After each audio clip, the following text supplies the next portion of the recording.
Entonces, a todos, es un placer estar aquí con ustedes, compartir, por un lado, este encuentro, compartir estas luchas, conocernos, ¿no? Establecer diálogos entre el campo de la educación y el campo de trabajo de los asistentes sociales o los trabajadores sociales, como los denominamos en Argentina.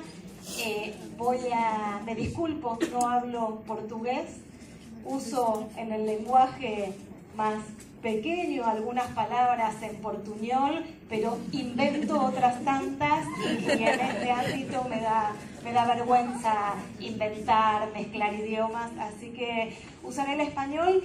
Si ven que me entusiasmo y empiezo a acelerar, me hacen señas y me avisan, volveré para atrás.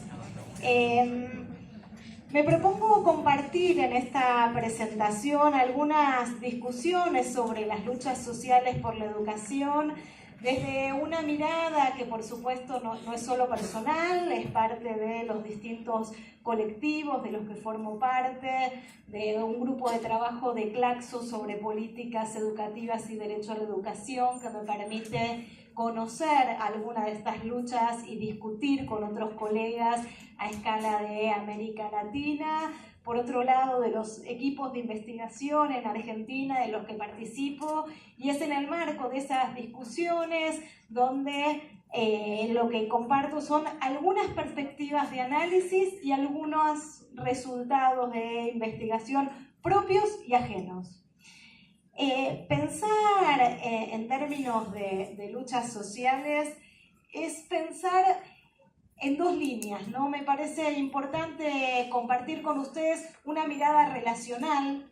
Siempre que me convidan a un evento donde tengo que hablar sobre las luchas sociales, lo primero que se me viene a la cabeza son las luchas por la emancipación, pero si pensamos en términos relacionales, tenemos que ser conscientes que las luchas son tanto por la emancipación como por la conservación de privilegios, ¿no? Y es en este campo de relaciones de fuerza social donde los proyectos contrapuestos, como bien decían en la mesa de apertura, se ponen en juego y donde tenemos que ser muy conscientes de cuáles son esos proyectos políticos en disputa. En principio, esta es la estructura de lo que pretendo compartir. Si veo que se duermen antes, corto y trabajaremos un poco menos. Digo, la idea es compartir una perspectiva de análisis y una perspectiva de análisis que nos permite entender el último cuarto de siglo. Un último cuarto de siglo que en América Latina estuvo atravesado por sucesivas reformas educativas que nosotros vamos a periodizar, ¿no? Esa periodización tiene algún efecto generalizador y a veces sobresimplifica, pero que al menos nos permite trazar algunas coordenadas comunes en los distintos países de la región que van desde las políticas neoliberales, que son las que más hemos discutido, un periodo que está acabándose en América Latina, un periodo difícil, escurridizo, que algunos autores han denominado como de post-neoliberalismo. Es un periodo del cual estamos despidiéndonos y de cuyo balance vamos a poder entender también los avances recientes de las derechas en la región, ¿no? Y entender algunas de las discusiones en el escenario actual, ¿no? Es el balance crítico sobre la ampliación de derechos, las condiciones y los condicionantes de la ampliación de derechos que desde la perspectiva que nosotros trabajamos son siempre derechos interrelacionados. Es imposible pensar en derecho a la educación sin el derecho a la vida, a la alimentación, a la vivienda digna, al trabajo. Entonces, digo, este trabajo conjunto entre distintas especialidades, entre distintos sectores de la política social, hoy es más necesario que nunca si pensamos en la relevancia de mirar de manera multidimensional las desigualdades y los derechos como derechos siempre interrelacionados. Hoy, bueno, se me desarmó el PowerPoint que se suponía que era para ayudar mi español con la lectura. Es lo que pasa cuando uno pasa de... Ay, qué pena. cuando uno pasa de computadora a computadora. Quisiera compartir primero una mirada, o al menos 3 aspectos que nosotros miramos o en los que hacemos foco cuando analizamos las políticas educativas. En primer lugar, cuando nosotros pensamos las políticas educativas desde una perspectiva compleja, lo que proponemos es una mirada no concentrada en las normas, es discutir la mirada topográfica que supone que las políticas están arriba y bajan hacia las escuelas, hacia las personas, hacia los territorios. Lejos de eso, estamos intentando mirar una dimensión bastante poco considerada, al menos en el campo de la educación, que es la dimensión institucional. Poder mirar el aparato institucional, las tecnologías, los procesos para ejercer el poder que inscriben a estas relaciones de poder en una materialidad organizacional, ¿no? Es esta materialidad de las organizaciones la que también nos permite pensar cómo las políticas van cristalizando en institucionalidades que generan persistencias, ¿no? Uno no puede pensar que hay un cambio de gobierno, acceden las nuevas derechas y se terminó todo lo que se había construido, ¿no? La vida cotidiana en las escuelas es el producto de viejas políticas que han cristalizado en nuestras instituciones y que, para bien o para mal, dependiendo el periodo histórico o el contexto, generan importantes persistencias. Esto se vincula con una segunda dimensión que es mirar las políticas educativas analizando las prácticas sociales, mirar lo que nosotros denominamos los modos de apropiación de las políticas, recuperando también la capacidad de agencia de los sujetos sociales, ¿no? La política no se entiende desde las normas, está atravesada por el modo como las instituciones regulan nuestras prácticas, pero nuestras prácticas son también parte de determinaciones sociales y de construcciones día a día, de luchas vinculadas a nuestras propias biografías sociales, ¿no? Esto es lo que nos permite también pensar en los procesos de resistencia, procesos que muchas veces están atravesados por procesos de subversión cognitiva, de debates y de disputas respecto de cómo pensamos el mundo, y es ahí donde también se habilitan procesos de cambio o aquello que en la mesa de apertura se denominó estas formas de construcción de otros mundos posibles.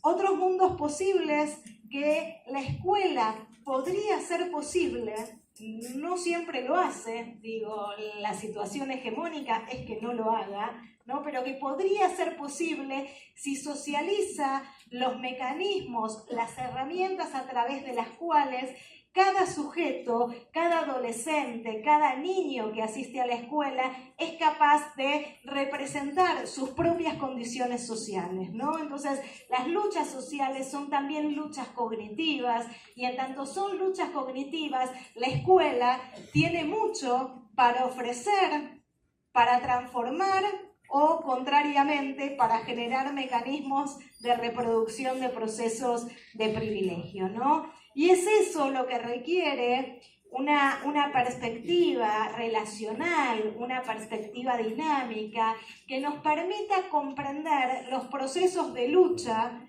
mirando los cambios de manera dinámica y mirando los cambios como cambios que son cambios para la transformación social en vistas a la emancipación o cambios vinculados a reformulaciones de las desigualdades para continuar sosteniendo, ¿no?, la apropiación de pocos de lo que debiera ser de muchos.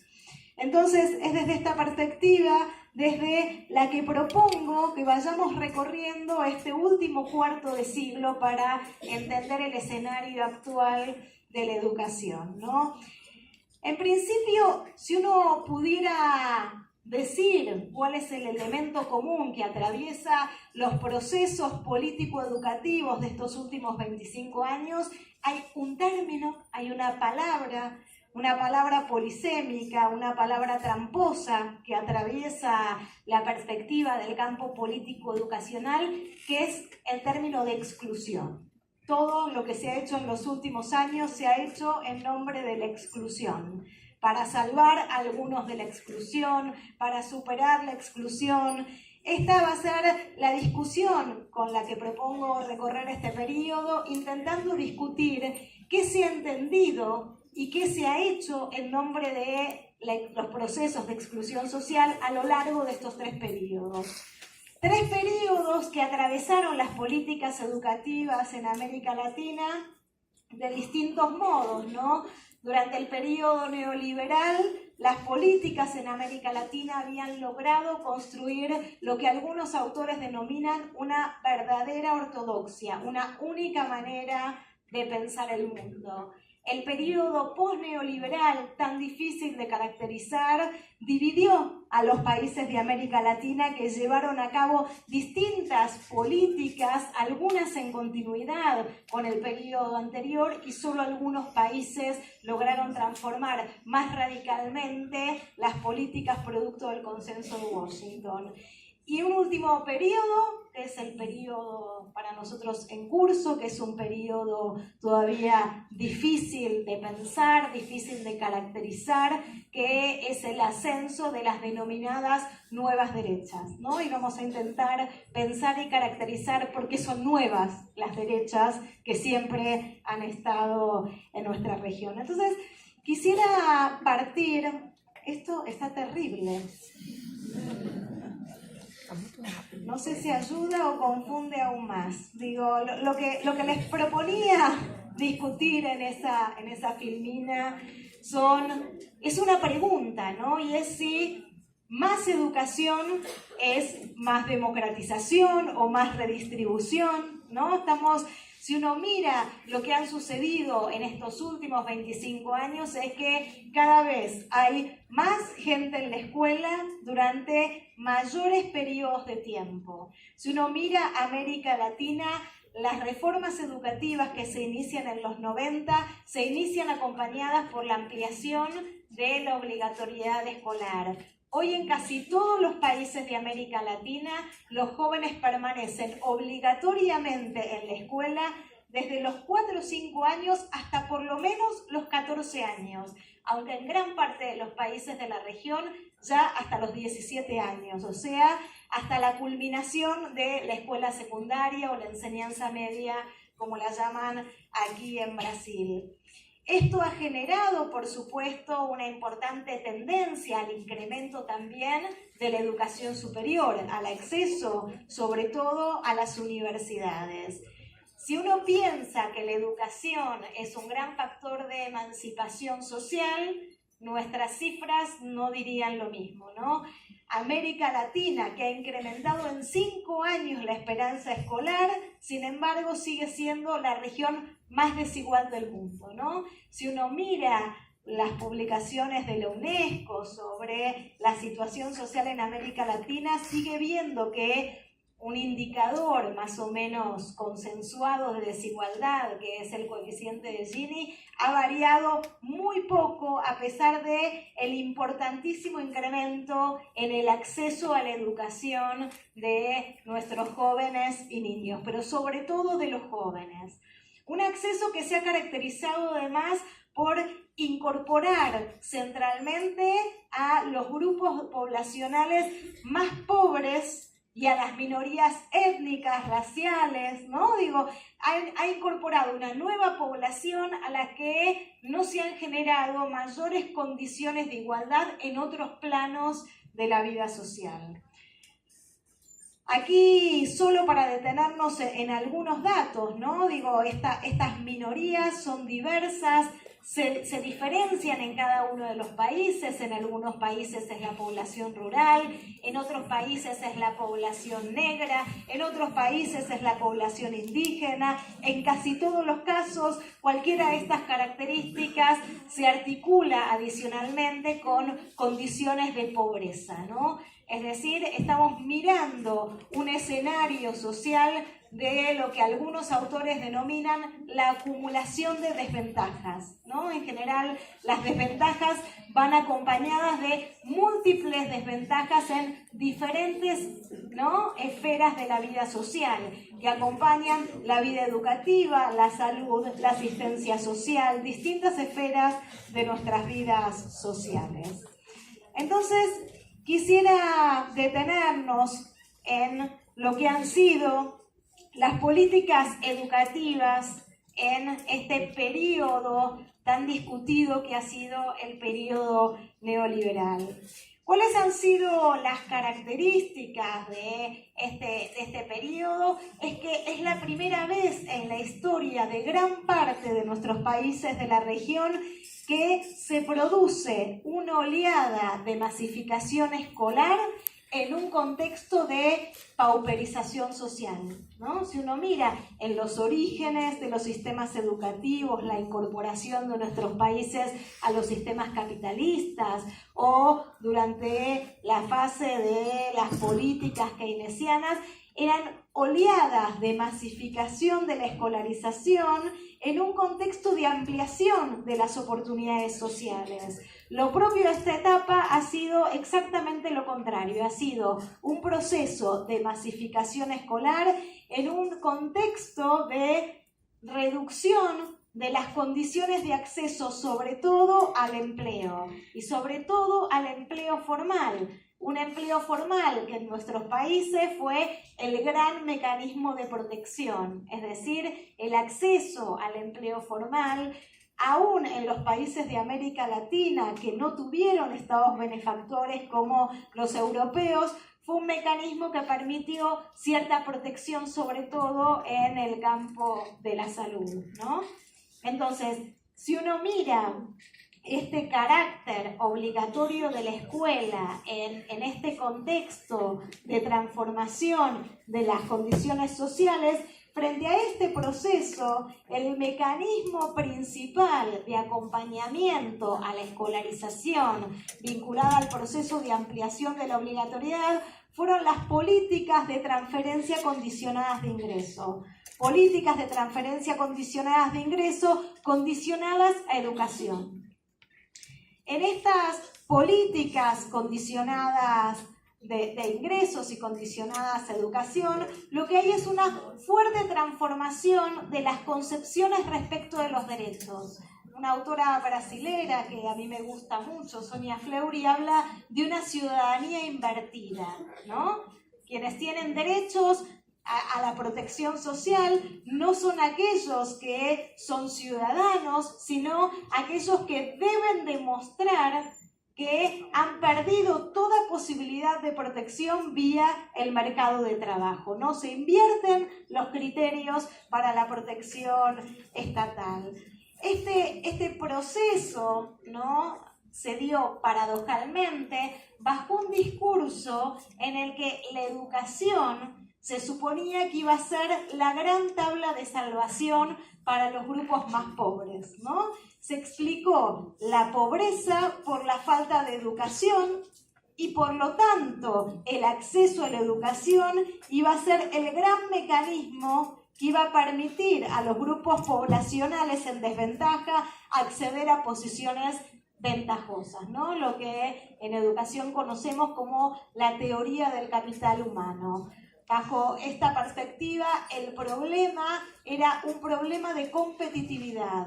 Los grupos más vulnerables no eran grupos competitivos, había que constituirlos en grupos competitivos, ¿no? Y para constituirlos en grupos competitivos, estas transferencias condicionadas a educación que permitiesen sortear el círculo vicioso de la pobreza.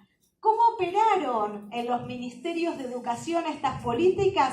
Fragmentando los sistemas educativos nacionales, ¿no? Es decir, comenzaron a configurarse políticas para los grupos sociales en condición de pobreza diferenciadas de las políticas educativas hacia los grupos más privilegiados. Es en este marco donde se combinó, ¿no?, sobre todo un doble proceso, un doble término. Se hablaba de que era necesaria una educación de calidad y se hablaba que era necesaria una educación equitativa, es decir, garantizar que los grupos más vulnerables accedieran a una educación de calidad. Sin embargo, paralelamente a los programas de transferencia condicionadas de ingreso, se generaron mecanismos de estigmatización a la pobreza. ¿Por qué? Porque aquellos grupos poblacionales que empiezan a ingresar al sistema educativo ingresan con un carnet oficial de pobreza, es decir, son identificados como población en condición de pobreza que debe ser fuertemente controlada, ¿no? Digo, las transferencias condicionadas de ingresos suponen el control del cumplimiento de la condicionalidad. Y acá comienza un proceso de diferenciación de la educación hacia ciertos grupos poblacionales y a otros grupos poblacionales. ¿Cuáles son las concepciones sobre los procesos de desigualdad y los procesos de exclusión que subyacieron a estas políticas en educación? Básicamente una perspectiva dicotómica, es decir, la inclusión es estar adentro de la escuela, había que lograr que los jóvenes estuvieran dentro de la escuela. Esto es lo que Robert Castell ha criticado como políticas de inserción, es decir, meter adentro no significa efectivamente integrar a la población aquello que la escuela tiene para brindar. Una perspectiva individualista, ¿no? Una perspectiva donde se transfieren los recursos, pero no se garantiza ni las vacantes en la escuela, ni las condiciones de trabajo docente para atender a estos nuevos grupos poblacionales, ¿no? En gran parte de América Latina se afirmaba que ingresaron nuevos públicos escolares. Más de la mitad de los niños y de los jóvenes que ingresaron a la escuela estaban por debajo de los mínimos de pobreza que viven cada uno de estos países.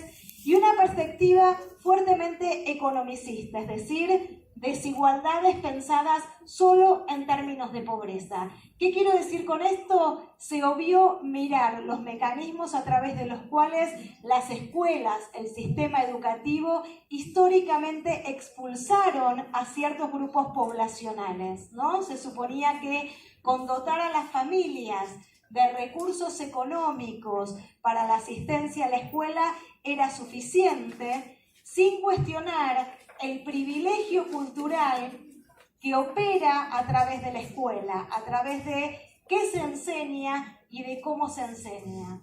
Hace ya muchos años que la sociología crítica de la educación viene denunciando el modo como los grupos de sectores subalternos no pueden aprender en la escuela, no por falta de inteligencia, ni solo por falta de alimentación, sino porque sus condiciones culturales desiguales son desconocidas como tales. Y paso a relatar un ejemplo muy contundente en Argentina y que imagino que será muy similar aquí en Brasil.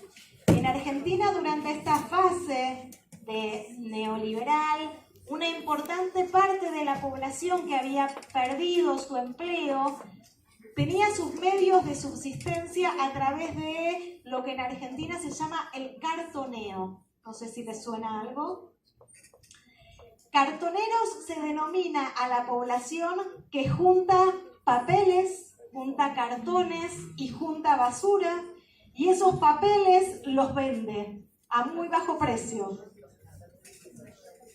¿No podría repetirlo? Esta forma de subsistencia, que en Argentina se llamó cartoneros, porque la principal estrategia de venta era el papel y el cartón, ¿no? Uno tiene que pensar que mientras nuestros hijos de grupos poblacionales, de sectores medios, pasaron su infancia leyendo libros infantiles, con un vínculo con la alfabetización, que algunos denominan, es un vínculo desde la cuna, ¿no? Es lo que las madres y los padres de clase media hacen con sus hijos antes de dormir, que es leerles cuentos, cuentos que además son seleccionados por la calidad de la escritura de esos libros. Para los sectores vulnerables, el papel es un objeto que permite la alimentación, ¿no? Sin embargo, nuestros espacios de formación docente siguen formando a los docentes en teorías para la alfabetización que están mirando a los niños de clase media. Están suponiendo, bajo la teoría constructivista, que si en el aula uno les da libertad para pensar las hipótesis de lectura y escritura y reconocer libremente las letras, esos niños progresivamente, por su propia construcción, van a ir avanzando a la alfabetización. Esos maestros, así formados por nuestros propios sistemas educativos, cuando confrontan esos modos de alfabetizar con los niños cuyo único vínculo con el papel es venderlo para comer y no cuentan con las disposiciones que las escuelas esperan, son niños destinados al fracaso escolar. Niños destinados al fracaso escolar y niños que llenan de impotencia al trabajo docente. Cuando nosotros trabajamos con docentes y observamos un periodo en el que los mecanismos de discriminación hacia la población en condición de pobreza se han elevado un montón, en realidad lo que estamos viendo son maestros frustrados porque todo aquello que aprendieron no les permite garantizar las condiciones para que distintos grupos poblacionales aprendan. El privilegio cultural, desde las perspectivas economicistas, nunca fue cuestionado, ¿no? Entonces, las políticas sociales neoliberales sostuvieron una lógica de inserción a las escuelas, una lógica de inserción cuyos resultados son aquellos que Pablo Gentili y Emilio Tetti Farfani denominaron una inclusión excluyente, es decir, un mecanismo de inserción que no garantizó la apropiación de aquello que la escuela propone transmitir, es decir, se nos incorporó a la escuela, pero no se democratizó el acceso al conocimiento. En su nivel más mínimo, que después vamos a discutir, no se democratizó el acceso al conocimiento, a un conocimiento dominante, por supuesto. Y esto fue de la mano del refuerzo y la incorporación y hasta la culpabilización de aquello que Pierre Bourdieu denomina la mano izquierda del Estado, o sea, todos nosotros a quienes se nos pide que incluyamos aquello que el sistema capitalista sistemáticamente excluye.